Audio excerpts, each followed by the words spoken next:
నమస్కారం అండి. నేను గీతాంజలి. హరహర మహాదేవ శంభో శంకర. మీకోసం సుమన్ టీవీ రామేశ్వరం వచ్చిందండి.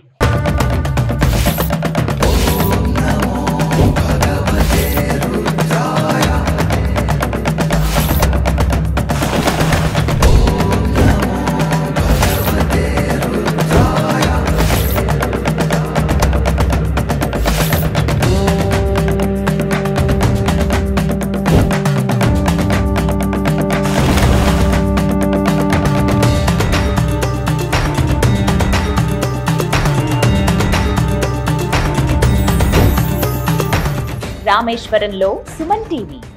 ప్రస్తుతం నేను స్ఫటికలింగ దర్శనానికి వెళుతున్నాను. రోజులో కేవలం ఒక గంట పూట మాత్రమే దర్శనమిచ్చేటువంటి ఆ మహాదేవుని దర్శించుకోవడం ఒక మహద్భాగ్యం అండి. టికెట్ ఒక 50 రూపాయలు ఉంటుంది, లేకుంటే 100 రూపాయలు ఉంటుంది. రెండిట్లో మన ఇష్టం, ఏదో ఒక టికెట్ తీసుకోవచ్చు. మా టీం అంతా వెళ్తున్నాం, నలుగురం మొత్తం. ఇప్పుడు దర్శనానికి సమయం 5:15 అవుతోందండి. 5 గంటల నుంచి 6 గంటల వరకు మాత్రమే మనకి దర్శనం ఉంటుంది. టైం అవుతోంది. నేను లోపలికి వెళ్ళి దర్శనం చేసుకుని వచ్చి నా అనుభూతిని మీతో చెప్తాను. అలాగే ఎలా రావాలి ఏంటి మిగతా విశేషాలు కూడా చెప్తాను. వెళ్ళొస్తాను. సాంబ శివ సద్గుణాయ నమః. సాంబ శివ నిర్మలాయ నమః. ఆత్మరూ సాంబ శివ సకల లోక శరణ. శివ సర్వపాపహరణ. సాంబ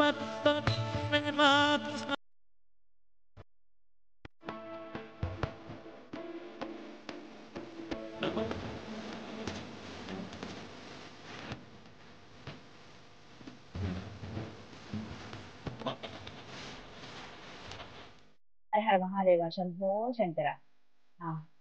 జన్మధన్యం అయిపోయిందండి నిజంగా. స్ఫటికలింగ దర్శనం చేసుకున్నాను. చాలా సంతోషంగా అనిపించింది. అలా చూస్తున్నంతసేపు ఆ లింగాన్ని ఇక సన్నిహితంలోకి వెళ్ళిపోయాను అంతే. కొంచెం హడావిడి ఉంది.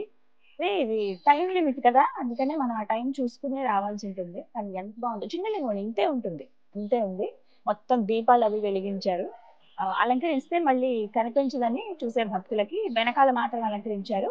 పానవట్టం పైన పెట్టారు అన్నమాట. ముందుకి మూలం అంటే రామనాథ స్వామి వెనకాల ఉంటారు, అది కట్టెని వేస్తారు అప్పటి. అంటే ఇంకా ఆయనకి మేలుకొల్పు ఏం జరగలేదు. ముందు అభిషేకం చేసేది అంతా కూడా స్ఫటికలింగానికి కాబట్టి 5 నుంచి 6 గంటల మధ్యలోనే మనం దర్శించుకోగలము.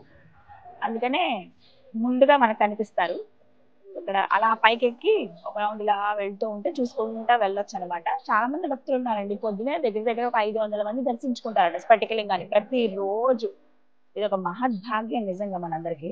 నాకు అసలు చూడగానే ఇంకా మనం ఏమన్నా అంటే కోరిక అని అంటాం కదా, ఏమన్నా అడగాలన్నా అసలు ఇంకేం గుర్తురాలేదు. అది చూస్తున్నంతసేపు అలా హర మహాదేవ మహాదేవ అనుకున్నాం. స్ఫటికలింగాల గురించి మాట్లాడుతానంటే అసలు ఈ భూ ప్రపంచంలో మొత్తంగా ఈ భూమండలంలోనే 11 మాత్రమే ఉన్నాయండి కొన్ని ముఖ్యమైన దేవాలయాల్లో. అందులో ఒకటి రామేశ్వరంలో ఉన్నటువంటి స్ఫటికలింగం. స్వయంగా శంకరాచార్యుల వారు దీన్ని స్థాపించారనమాట. అయితే వారు చెప్పింది యాజ్ ఇట్ ఈస్ అదే ఫాలో అవుతూ వస్తూ ఉన్నారు. ఎలా అంటే సూర్యోదయం కంటే ముందే లింగార్చన అలాగే అభిషేకం అనేది జరిగిపోవాలి. తర్వాత అసలు మనకి ఇది చూసే అవకాశమే ఉండదు. అందుకని ఎవరైనా సరే స్ఫటికలింగ దర్శనానికి రండి రామేశ్వరం వచ్చినప్పుడు. ఎంత బాగున్నారో ఆ చిన్న స్ఫటికలింగాన్ని చూస్తూ ఉంటే. స్వామి అంటే ఏ రూపంలో ఉన్న స్వామి కదా, ఇంత రూపంలో ఇంత పరిమాణంలో ఉన్న ఆ శివయ్యే, బ్రహ్మాండం అంతా ఉన్న ఆ శివయ్యే, అంతా ఆయనే కదా. చాలా సంతోషం అనిపించిందండి దర్శించుకున్నందుకు. రావడమే ఒక మహద్భాగ్యం. అది ఆయన అనుమతి ఆజ్ఞతోనే రాగలం మన రామేశ్వరం. మనం అనుకుంటే వచ్చేయలేము. మనం అడిగేటప్పుడు కూడా ఆయన ఒక పర్మిషన్ అడగాలట. చెప్తాను, నేను చాగంటి వారి మాటల్లో విన్నాను.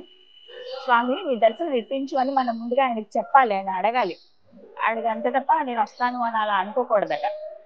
ఏదైనా ఆయన పర్మిషన్ ఉంటే రాగలం. అది ఏ క్షేత్రం అయినా. అయితే రామేశ్వరం మరీ ముఖ్యంగా చెబుతూ ఉంటారండి. అసలు నేను టెంపుల్ ప్రిన్సెస్ లోనే కూర్చున్నాను. కొంచెం ముందు ఇంకా జస్ట్ వెళ్తే బయటికి వెళ్ళిపోయి అగ్ని తీర్థంకి వెళ్ళిపోవచ్చు అనమాట. అని చాలా సంతోషం అనిపించింది. స్వయంగా ఆది శంకరాచార్యుల వారి చేతి స్థాపించబడినటువంటి ఆ స్ఫటికలింగ దర్శనం అనేది సర్వ పాపహరణం.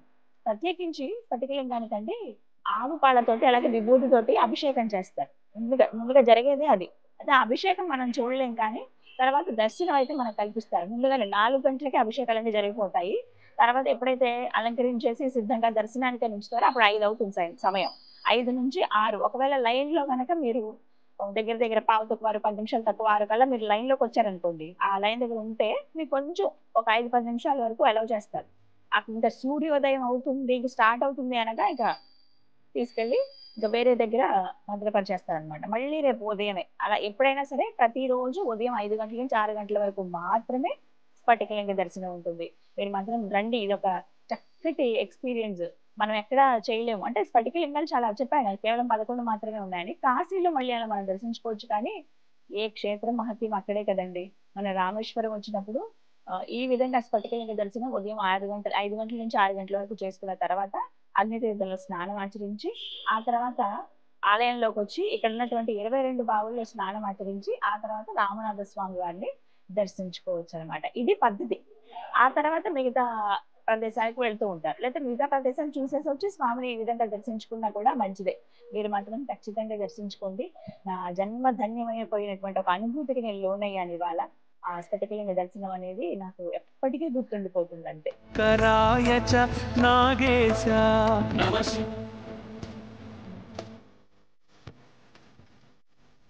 ఆ, అసలు టెంపుల్ అయితే అత్యద్భుతంగా ఉందండి. 1212 స్తంభాలు ఉన్నాయి మొత్తం. మీకు ఉదాహరణకు చూపిస్తాను చూడండి.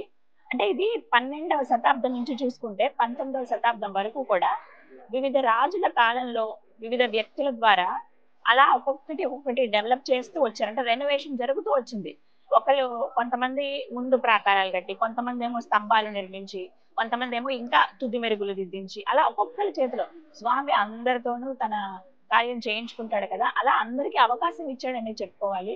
వాళ్ళందరూ అంత కష్టపడి నిర్మించడము మనకి చూసే భాగ్యం కలగడం అనేది ఒక అదృష్టం. అలాగే 22 బావులు ఉంటాయండి ఇక్కడ, తీర్థాలు అనమాట. ఆ 22 తీర్థాలు మనం ప్రపంచంలో ఎక్కడికి వెళ్ళినా మనకు అసలు దొరకనే దొరకవు, కేవలం ఇక్కడ మాత్రమే. వాటికి ప్రత్యేకమైన మెడిసినల్ వాల్యూస్ ఉంటాయటండి ఆ వాటర్ లో. అందుకనే 22 బావుల్లో స్నానం మనం ఎంత దగ్గర టికెట్ 25 రూపాయలు 30 రూపాయలు ఉంటుంది ఒక టికెట్. అది తీసుకుంటే గనక వరుసగా బావుల దగ్గర కొంతమంది నిలబడతారు. వాళ్ళ చేతులతో నీళ్ళతోటి మనం అలా వెళ్ళి దాన్ని బట్టి నిల్చుకుంటే ఇలా నెత్తి మీద పోసేస్తారు. అలా ఒక్కొక్క బావి దగ్గర మనం వెళ్తూ ఉంటే అలా వాటర్ వేస్తారనమాట.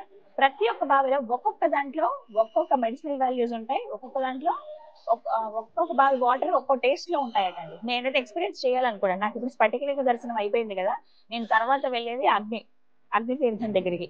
ఈస్ట్ గేట్ ఎదురుగుండా ఉంటుందండి. అక్కడికి వెళ్ళి అగ్ని తీర్థం దగ్గర స్నానం ఆచరించిన తర్వాత నేను మళ్ళీ బావుల దగ్గరికి వస్తాను. ఆ వీడియో కూడా నేను చేస్తాను చూడండి. బట్ ఇదైతే అద్భుతమైనటువంటి ఒక అనుభూతి. స్ఫటికలింగ దర్శనం అనేది మీరు అందరూ ఖచ్చితంగా చేసుకోవాలని కోరుకుంటున్నాను. ఇక్కడ అన్ని అందుబాటులో ఉంటాయి. మీకు 4 గేట్లు, east west north south. East gate అంటే మెయిన్ శివయ్య దగ్గరికి వెళ్ళడానికి అగ్ని తీర్థం నుంచి ఉంటుంది. వెస్ట్ గేట్ అంటే మనకి అది అవుట్ సైడ్ వెళ్ళిపోవడం అనమాట, అటువైపుగా మనం బయటకు వెళ్ళిపోవచ్చు. నార్త్ గేట్ ఏంటంటే మనకి బావులన్నీ ఉంటాయి, అక్కడి నుంచి వెళ్ళాలి. సౌత్ గేట్ ఏంటంటే తడి బట్టలతో వచ్చిన వాళ్ళు డ్రెస్ చేంజ్ చేసుకుంటారు అన్నమాట సౌత్ గేట్ దగ్గర. అలా ఇలా ఏ గేట్ ఆ గేటు. మీకు డ్రోన్ విజువల్స్ చూపిస్తాను చూడండి. అసలు ఆ వైభవం ఎంత బాగుందో రామేశ్వరం టెంపుల్. ఇంకొకటి ఏంటంటే సముద్ర తీరం కదా, ఆ పడవలు అలా ఉంటాయి, అసలు ఇంకా చూడడానికి కళ్ళు చెదిరిపోతాయి అంతే. చాలా బాగుంది. అందరూ జీవితంలో ఒక్కసారైనా రావాల్సిన క్షేత్రం ఇది. ఇక్కడ మిగతా సౌకర్యాలంటే అన్ని అందుబాటులో ఉంటాయండి. హోటల్స్ అడుగు బయట పెడితే చాలా హోటల్స్ ఉంటాయి, రెస్ట్ రూమ్స్ ఉంటాయి, హోటల్స్ ఉంటాయి. అంటే మామూలు ఫుడ్ తినడానికి హోటల్స్ ఉంటాయి, స్టే చేయడానికి హోటల్స్ ఉంటాయి, షాపింగ్ చేయొచ్చు. ఇలా రకరకాలుగా ఫ్యామిలీతో వచ్చిన వాళ్ళు, ఒక్కళ్ళు వచ్చిన వాళ్ళు, ఫ్రెండ్స్ తో వచ్చిన వాళ్ళు, ఎవరికైనా సరే అందరికి నచ్చే మెచ్చే క్షేమంగా స్వామి దర్శనం చేసుకునేటువంటి ప్రదేశం ఈ రామేశ్వరం. మీ అందరికీ కూడా స్ఫటికలింగ దర్శనం, అలాగే ఆ బావులలోని తీర్థాలలోని నీరు, అలాగే దాంతో పాటుగా రామనాథ స్వామి అమ్మవారి దర్శనం కలగాలని మనస్ఫూర్తిగా కోరుకుంటున్నాను. ఇక్కడ అమ్మవారి పేరు పర్వతవర్ధిని, అంటే పర్వతరాజు పుత్రిక కదా ఆవిడ, పార్వతి అమ్మ. ఆవిడ రూపంలోనే అయితే ఇక్కడ అమ్మవారు నిలబడి ఉంటారండి, రాతి రూపంలోనే ఉంటారు, నిలబడి ఉంటారు. అమ్మవారిని మీరు 7 గంటల నుంచి మధ్యాహ్నం 1 గంట వరకు, అలాగే 3 గంటల నుంచి 8 గంటల వరకు ఎప్పుడైనా దర్శనం చేసుకోవచ్చు. ఫస్ట్ స్వామిని చూసి ఆ తర్వాత అమ్మవారి దగ్గరికి రావాలి. గుళ్ళో ఇంకా చాలా శివలింగాలు ఉంటాయండి, అలాగే దాంతో పాటుగా ఇంకా ఎన్నో మూర్తులు కూడా ఉంటాయి. ప్రత్యేకించి ప్రత్యంగిరాదేవి ఒక విగ్రహం ఉంటుంది, అంటే రాతికి చెక్కింది ఉంది, అది మీకు చూపిస్తాను చూడండి. లోపలే అన్నప్రసాదం ఉంటుంది మనకి ఉచితంగా, ఎప్పుడు వచ్చినా మన అన్నప్రసాదం స్వీకరించవచ్చు. అయితే 8 గంటల లోపు, రాత్రి 8 గంటల లోపు. ఇంకా దాంతో పాటుగా మిగతా చిన్న పెద్ద విగ్రహాలు చాలా ఉంటాయి. దక్షిణామూర్తి స్వామి వారిని గర్భగుడి వెనకాల దర్శనం చేసుకోవచ్చు. అలాగే హనుమంతుల వారు తీసుకొచ్చినటువంటి శివలింగం ఉంది కదా, అది విశ్వేశ్వర శివలింగం అని అంటారు, అది మనకు పక్కగా ఉంటుంది. అలాగే విశాలాక్షి అమ్మవారు. ఇలా అసలు మీరు చూడాలి కానీ ఎన్ని ఉంటాయో అద్భుతాలు దేవాలయాల్లో. వచ్చి తీరిక చేసుకుని మీరు ఒక పూట గడిపితే జన్మ ధన్యమైపోయినట్టే. మీ అందరికీ ఆ స్వామి అనుగ్రహం కలగాలని మనస్ఫూర్తిగా కోరుకుంటున్నాను. అలాగే నేను పార్వతి అమ్మవారి దగ్గర దీపం వెలిగించాను. కార్తీక మాసం కదా, కొంతమంది వచ్చి ఇలా దీపాలు వెలిగిస్తున్నారు. అందులోనూ అమ్మవారి ముందు వెలిగించడం అంటే అదొక అదృష్టం. మనకి శివయ్య దగ్గర అలాంటి అవకాశం ఉండదు, కానీ అమ్మవారి దగ్గర దీపాలు అవి వెలిగించవచ్చు. మీరు వస్తే గనక బయట మనకి ఒత్తులు అవి అమ్ముతారు, అవన్నీ తెచ్చుకుని మీరు ఇక్కడ దీపం వెలిగించండి, చాలా మంచిది. ఆవునేతి దీపాలే దొరుకుతాయి. హర హర మహాదేవ, శ్రీరామలింగేశ్వర, నమో నమః.